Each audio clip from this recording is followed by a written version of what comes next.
My name's Dr. Melissa Hughes. I'm a clinical neuropsychologist and a forensic psychologist. So I work in assessment where there's questions or concerns about cognitive functioning or brain impairment. So I became a neuropsychologist after studying psychology at university, and I found how important the brain is into people's everyday functioning and what happens when there's dysfunction in the brain and how that impacts on behaviour. So neuropsychology is a particular area of psychology that's very focused on the brain behaviour relationship, understanding brain functions and how they relate to cognitive functioning, understanding brain dysfunction and a range of clinical disorders that have particular profiles of cognitive dysfunction and how that impacts on behaviour and everyday life. The difference between a psychologist and a neuropsychologist, and obviously there's a lot of overlap in a lot of these areas. So generally how I like to think about it is psychologists are focused on understanding human thinking. Neuropsychology is much more focused on understanding the processes behind the thinking. So understanding, we often talk about cognitive processes. So they're the different types of functions such as memory and attention, executive functioning, which is a whole range of skills that are important in goal-directed behaviour. A typical referral to a neuropsychologist varies. Trying to keep it simple if there is concern about cognitive functioning. So is there concern that this person may have a condition that's impacting on their thinking skills and their everyday behaviour? Referrals are also made when we know that there's a condition. So when we know someone's had a TBI in a motor vehicle accident, well, how severe is the TBI? What impacts has this had on this particular person, and how is that going to impact on their return to work or return to their previous role? If you ever do have concerns about what's going on here, does someone have impairments with their thinking skills, or would it be appropriate for a neuropsych? Every neuropsych's very friendly. Pick up the phone and call the neuropsych. An effective referral letter is telling us what the assessment is going to be used for. What's the intention? Why are you referring this person for a neuropsychological assessment? Sometimes it can be that I'm just not sure what's going on here, if there is something, and it might be a bit of a fishing expedition. If that's the case, that's also important to tell us. So really, what do you want from the assessment? Why are you referring this person? What are your specific questions? The more information, the better. So along with the referral letter, provide as much documentation that's relevant to the case. What I can tell you about neuropsychological assessments, or sometimes they're called cognitive assessments, sometimes they're asked for neuropsychometric assessments, is that they are lengthy. They do entail quite a long degree of work. So particularly in medico-legal cases, they're on average around 14 hours all up. So this will involve reviewing the collateral material that you, the referrer, provides, and then conducting a comprehensive assessment of the client. The face-to-face time with the client ranges from usually around 3 to 5 hours. This will involve an interview with the client, getting their perspective and their background on the particular case in question, but also other relevant factors that could impact on brain functioning and that might be relevant to the recommendations for support as well.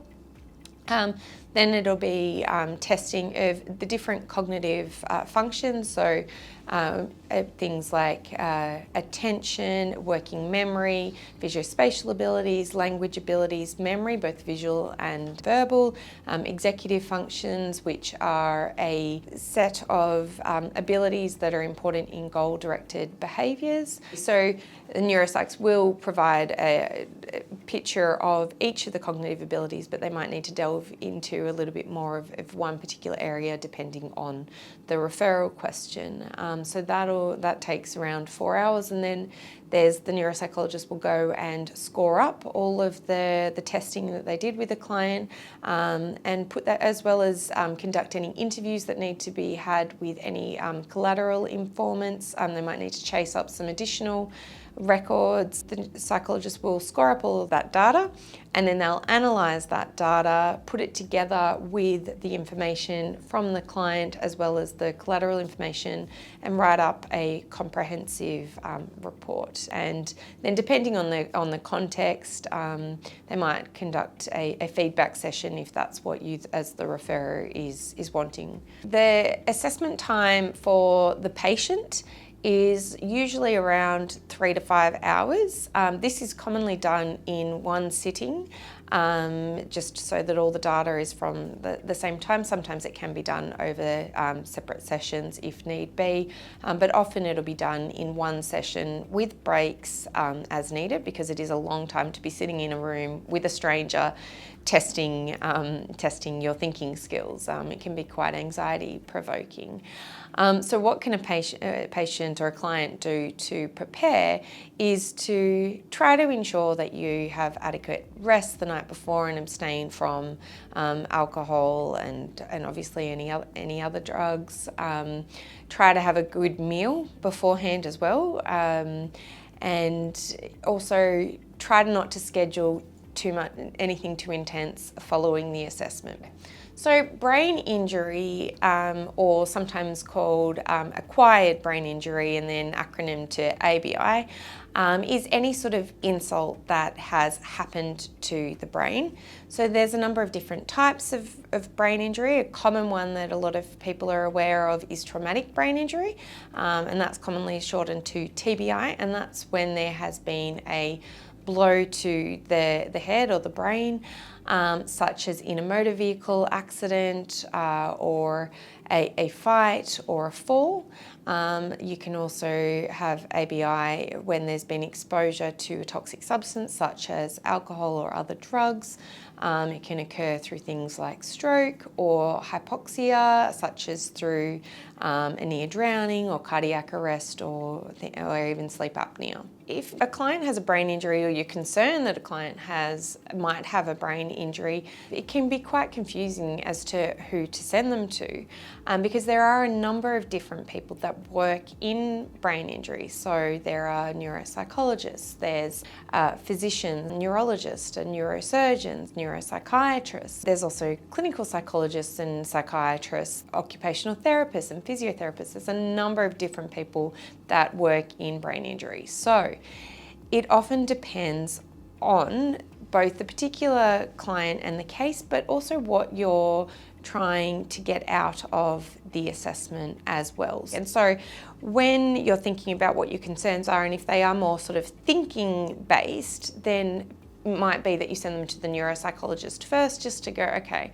what is going on with their cognitive functioning? If your concerns are more about their emotional functioning, they're telling you that they're hearing voices, in that case you'd be sending them to the psychiatrist first. That might still not be clear in who to refer it to, but I guess there's something in knowing that it is often unclear, and that's normal. And so if you're unsure, think about, what do I want to achieve from this? What do I want to know?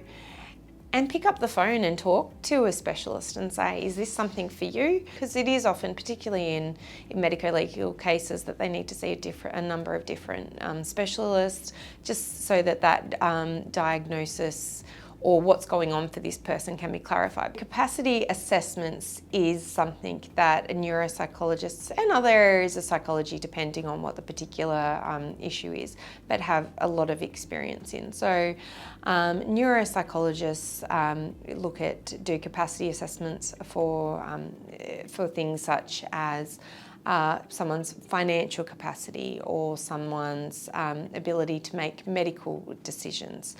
or lifestyle decisions. Capacity assessment is something different to a neuropsychological assessment as well, although it often involves a neuropsychological assessment too, just to understand what someone's cognitive capacity is.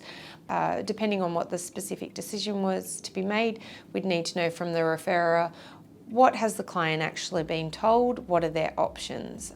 So if it is a lifestyle decision, say that they're in hospital and they want to go home and the staff think that it's unsafe for them to go home.